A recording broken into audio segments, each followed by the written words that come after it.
Aujourd'hui, on a une piste toute neuve aux normes internationales avec au milieu un terrain incroyable, un terrain qui permet les pratiques du rugby, du foot et d'autres sports. Je connaissais l'ancienne piste, donc effectivement là on est très agréablement surpris quand on voit le résultat. Et puis moi je suis surtout hyper satisfait pour tous les athlètes qui auront enfin un outil extérieur de très bonne qualité pour pouvoir se préparer dans les meilleures conditions.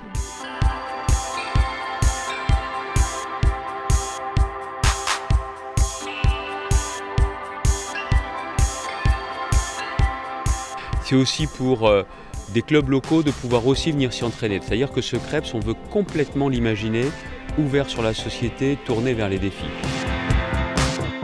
T'as la piste de survitesse qui est là. Du coup, je pense que c'est la première en France ou aussi longue, en tout cas, j'en ai jamais vu d'autres. Ça fonctionnait super bien d'avoir un 100 mètres couvert puisque du coup, toute la piste et pas juste la moitié du couloir était abritée. C'était vraiment tout le couloir qui était abrité.